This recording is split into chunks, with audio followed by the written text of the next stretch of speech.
So, hello and welcome to the Integrative Health Convention 2018 online interviews. Today we're going to find out more about breathwork from Anthony Abbagnano, who's speaking at a convention this October. The Integrative Health Convention is an annual convention in London featuring many leaders in their fields of complementary and conventional medical therapies to help people get better through these various healing practices. It's an opportunity for doctors, therapists, the public to meet, share, learn from, and connect with each other. We believe that true health is holistic and that people get better in more than just one way. We believe all of us have so much to learn from each other, and that the Integrative Health Convention provides a stage for this for therapists, for doctors, and the public. There are a limited number of tickets available which can be purchased at integrativehealthconvention.co.uk. This series of online interviews will help you get to know our speakers who are leaders in their different fields of health and healing or therapy or medicine, and maybe help you decide which talk to attend out of the 36 talks to choose from over 2 days at the Integrative Health Convention 2018. I'm your host, Dr. Wong, and I've been a GP for the last 12 years in Devon, and I'm co-founder of Neurolinguistic Healthcare Limited, the organizers of the Integrative Health Convention. Neurolinguistic Healthcare provides courses in advanced communication skills and therapeutic techniques, as well as training in hypnosis. Today, I'm speaking to one of our excellent speakers who's coming to the 2018 Integrative Health Convention at the PLAZA Victoria on the 13th and 14th of October in London. And he will share with you what he knows about and a little bit about what he does and who he is and what to expect from his talk at the convention. This is Anthony Abbagnano from the Alchemy of Breath. And he's come to talk to us a bit about himself. So Anthony, welcome. Gosh, thank you. Thank you for the invitation to be with you. It's a pleasure and a joy to plug into my passion. Great. Maybe you could let the audience know a little bit more about yourself, Anthony. Well, I'm half English, half Italian, and I was raised in England, as you can probably tell from my accent, but I spent most of my life actually in Italy, and I've traveled all over the world. And my interest in integrative medicine began actually quite a young man, back in my early 20s. Could never understand how these two forms of healthcare could be so separate. And my interest in breathwork, which is what I do, began even younger. I was 10 years old, and a school friend put a paper bag over my mouth and told me to huff and puff into it, and so I did. And then he held me from behind and squeezed my chest and on my exhale and let me gently to the ground. And I saw stars. I remember being absolutely staggered by the experience. And then a sequence of events afterwards led me to where I am today. I had no idea at all I would be doing this as both my passion and my profession, but I'm so grateful that I do. I didn't really answer your question about me. What am I like? What am I about? But I used to be involved in architecture in my old life. I lived in Italy for many years and restored old cottages and castles and monasteries and things for British and American people, and then became. I decided already I wanted to leave that life. It wasn't very fulfilling for me on a deeper level. And so I started to explore living in the East. I went to India for several winters, and then moved to India, and then moved to Bali in Indonesia. And that's where most of my esoteric studies happened, where I just learned to turn inwards instead of outwards for what I needed. And what I understood, what I needed to understand about our human existence, our purpose here. And my breathwork experience grew as a result of the birth of my children. My first child was born at 18, and we used the Le Boyer method of breathwork or birthing, which required me to coach my wife from very early on in the pregnancy through the actual birth itself. And then I met the breath again with pranayama in my early 20s when I studied yoga, and continued to explore then the Sufi breathing practices, which use chant and prayer, and as a way to actually, and also as a way to control, because you have to use your breath appropriately to be able to chant the way they do, and then started to explore the Western traditions of breath, including Stan Grof's work, holotropic breath work, rebirthing, and spent probably a decade and a half visiting it occasionally until I got seriously ill, which happened maybe 10 years ago. From being in the East, I didn't know what I had, but I came back to Europe to try find out, but nobody could tell me. They told me I had a condition in my colon, ulcerative colitis, but they couldn't tell me why or what it could be.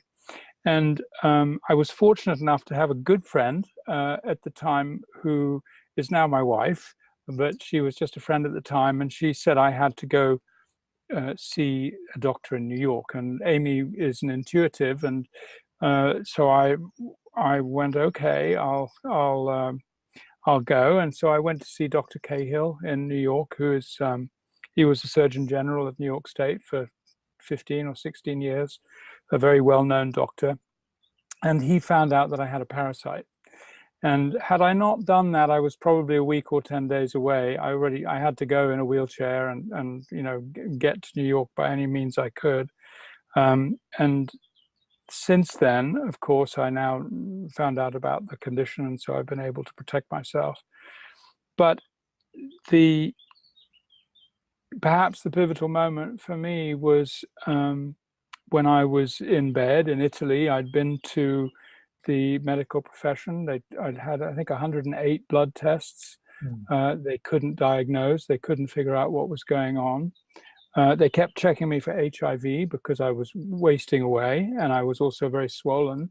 But I was down to about 58 kilos, and I'm normally about 80, 85. I couldn't really move. I had polyneuralgia, and my finger, everything was so swollen. It was just super painful to move.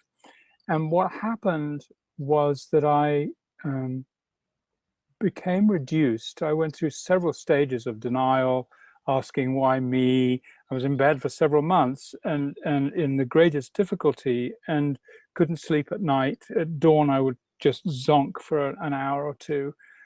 And I came through all those questions of victimhood, my own victimhood, to eventually there being nothing left but the breath. It was the only thing I could do without moving. And even that I had to do very slowly, because a cough or a sneeze or a big intake of breath would have extraordinary pain results for me. So I had to be very, very gentle with it. And I stayed in that place for probably the last week or so, which I suppose was a place of utter surrender. And that's where all of a sudden the breath was all that existed. And honestly, it's been that way ever since. It's my number one priority. So that's quite a story. Yeah. I have to just add in there, this is really where my passion got super ignited, about bridging the world between conventional medicine and other ways of looking at it. Because my experience in the medical system in Italy was that they told me, because I was exploring Chinese medicine, Ayurvedic, or anything I could, and my experience was that they said, if you start taking treatments from non-conventional practitioners, we won't treat you anymore. And likewise, and this may not be worldwide, this may have just been the particular people that I saw, but the alternative therapist said the same thing. They said, if you're going to just take, if you're going to take conventional medicine, then there's no point in us treating you. And I was 50 at the time, 52, something like that, and I realized that in this gap is where most people in their 50s and 60s and 70s are having to get used to live, because there is no support. You're actually out there on your own. And that's a very lonely place. So to be invited to contribute in any way I can to the unity of these two magnificent practices is just an honor for me. Oh, thank you very much. We feel exactly the same as you. Why should one person be better than the next person? We're all doing the same thing for the same purpose. You're going to come and speak to us about breathwork at the convention in October. Yeah. Can you tell us more about what the audience will gain out of it and what it would be about?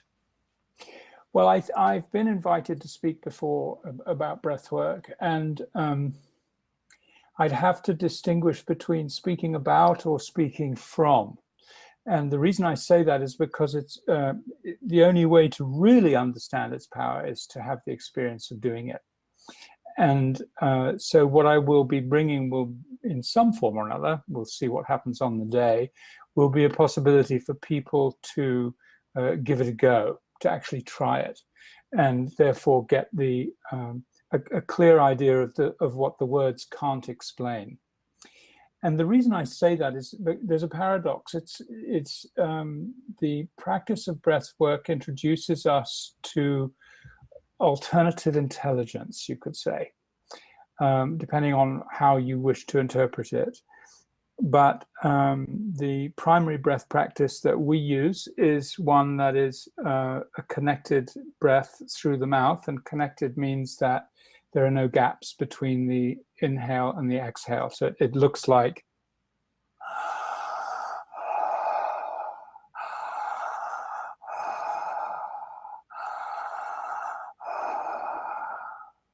now, we would do that for half an hour or an hour or maybe even longer.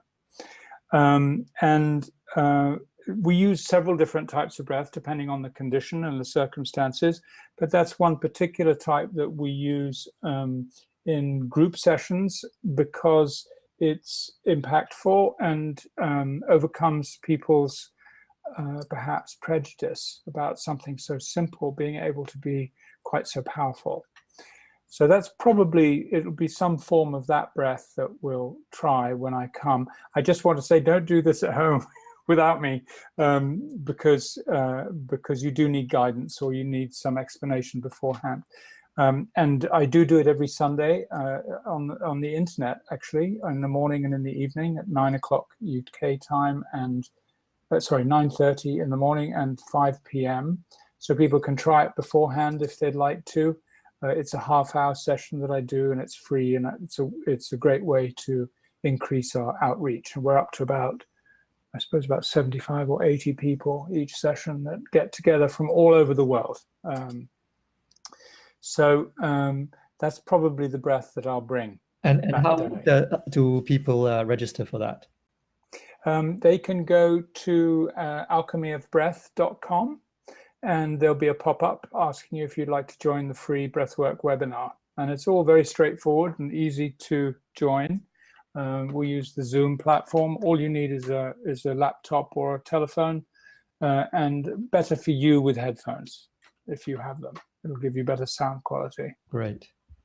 So having thought about the Integrative Health Convention, where the audience will be made of doctors, therapists, and the public, where do you see your particular practice fitting in with holistic health, integrative health? Well, life gets better with breath. And I'm going to start off a bit conceptually here because, and then we'll try to get a bit more focus in regard to especially the conventional world of medicine. But we don't breathe as much as we can. We tend to forget the breath, and history shows that when we learnt to live without breath was usually connected with some kind of trauma. And that gets repeated later in life because when we're shocked or surprised, the first thing that we sacrifice is the breath. So what would it look like in a conceptual context? What would it look like if we were to bring back into existence something that we've learned to live without? And that would be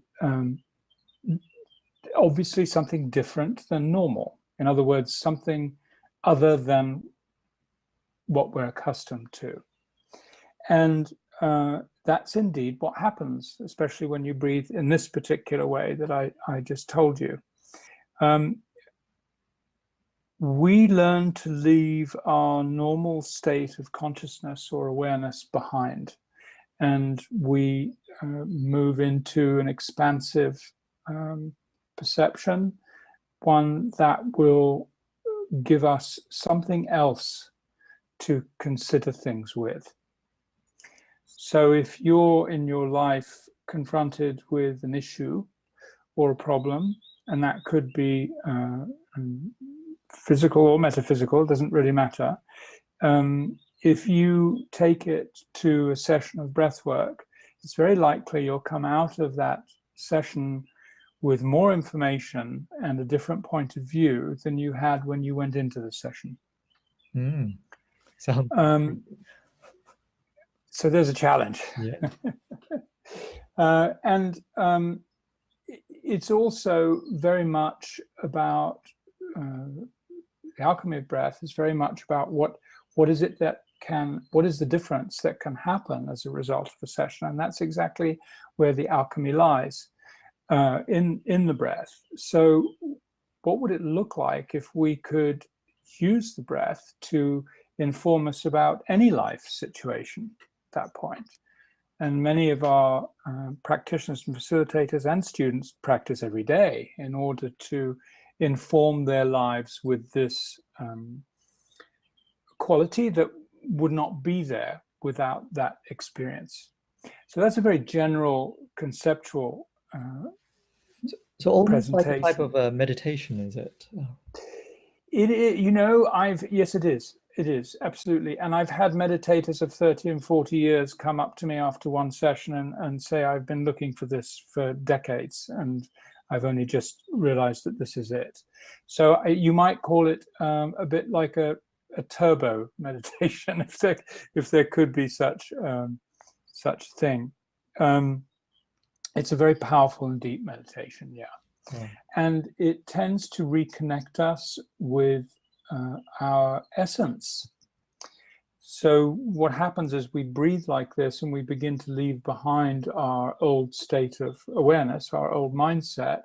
We begin to understand that there's more to be discovered or uncovered, and especially in the self, in ourselves. So we tend to reconnect with our resourcefulness, with our self-belief, with our essence. We tend to reconnect with our capability to love humanity, to accept love from humanity.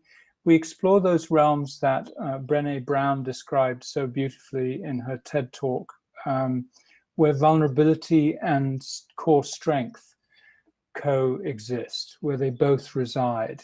So we begin to understand that the rather brittle protections that we've had to put in place in order to survive the overburdening stimuli from the outside can actually, if we just let them go for a moment, we can understand that we're strong enough the way we are. We can be more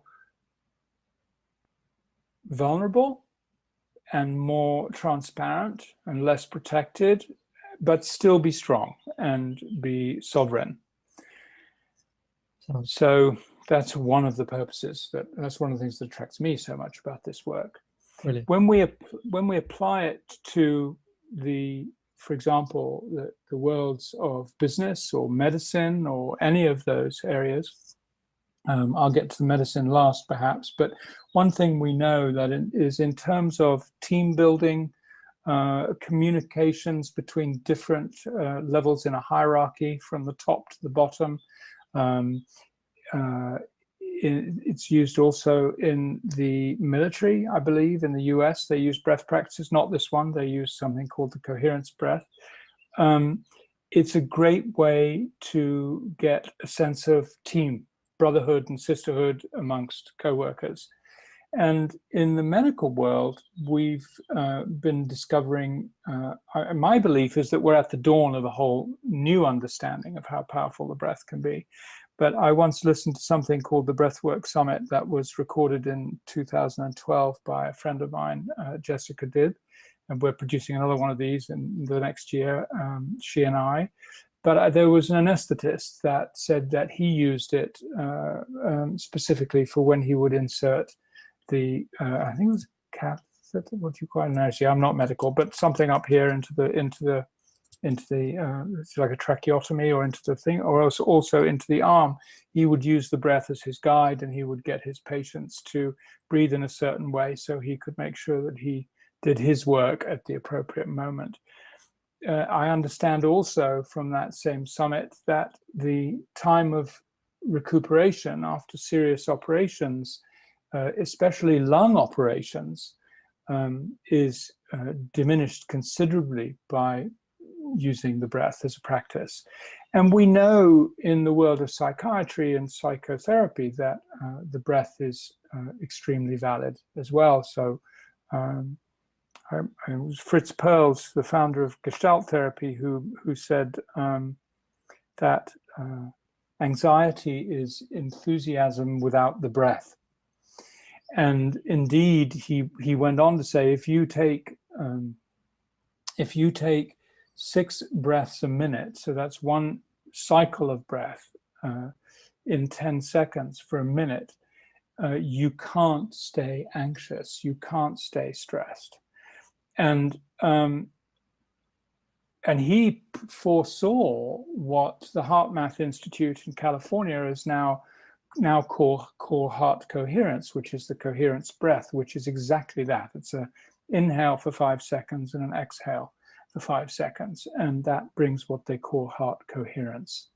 I recommend anybody to check that out. It's HeartMath Institute, and that you can Google them. They do excellent work and have done for the last 40 years or so. So there are several ways that we vaguely refer to the breath, but there aren't, as I said, I believe we're at the dawn of discovery as to what can actually be accomplished. We've even found that PTSD, there was research done by Stanford University that uses the breath to, I'm not sure of the correct word, treat or beat, I don't know. But anyway, it was discovered with yoga and breath that the patients who were treated were able to eliminate PTSD. And then even a year afterwards, they were retested and they were still PTSD free. So it's just like this little tickle of awareness coming into the world that, wow, this is powerful. And if I return now to a bit more of the conceptual or even spiritual context, the word inspire comes from the importation of spirit. It's very simple. Now, it's so simple that we want to complicate it, actually, and we find it unbelievable. But what would happen if, when we live in this world of continuum, of polar opposites, of push and pull, of duality, what would happen if we were to take the two extremes and join them together? If we were to join this physical body that we live in, the densest form of matter, so dense that we can see it, and what would happen if we were to connect it with the highest form of awareness that is possibly conceivable? In other words, spirit. And something does happen. When this unity is voluntarily and consciously created, then a whole lot happens. And many times the first experience for people can be incredibly impactful, because there is so much that's waited for this connection to happen that gets to be expressed. So there can be this gush of emotional freedom,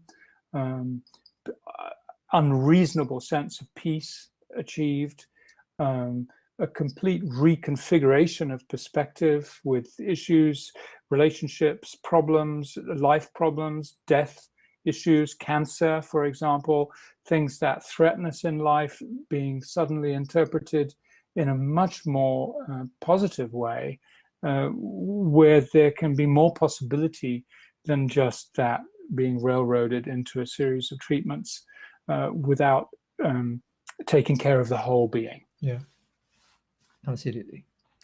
So Anthony, I'm asking one last question. As a therapist or teacher with years of experience, what do you think in particular is the key to healing in what you do?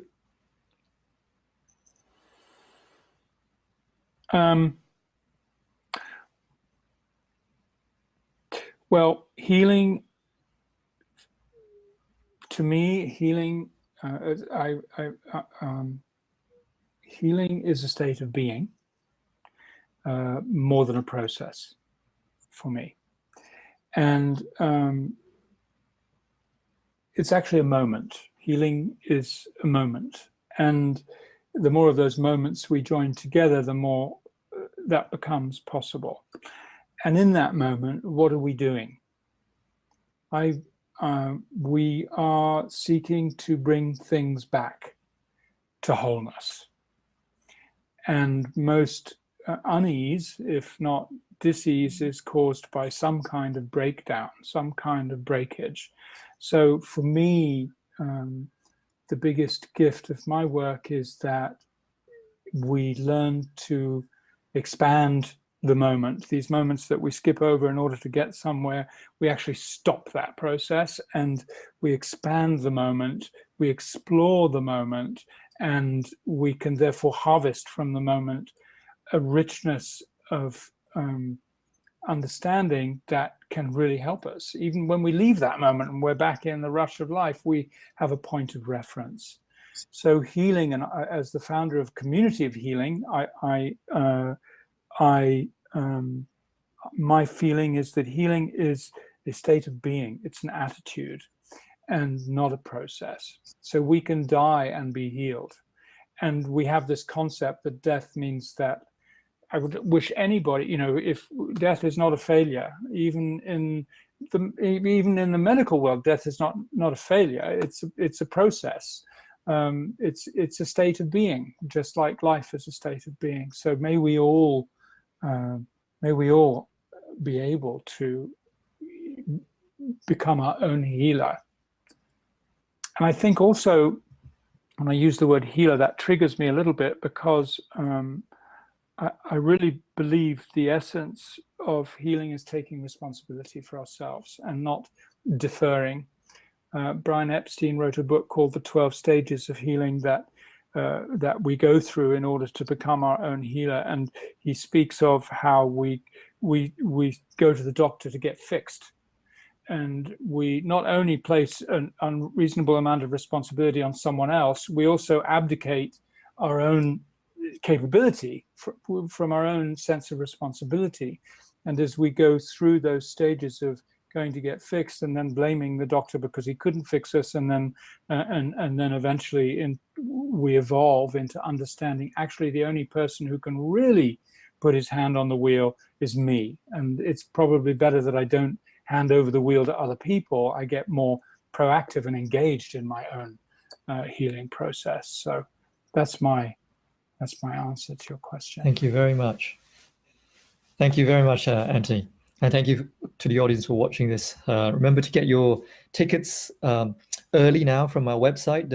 I'll put the links below. If you follow those links, they'll get you to the Integrative Health Convention website. We are the Integrative Health Convention in London on the 13th and 14th of October 2018. As a gift from us to you, you can use the discount code podcast10, which will give you a 10% discount.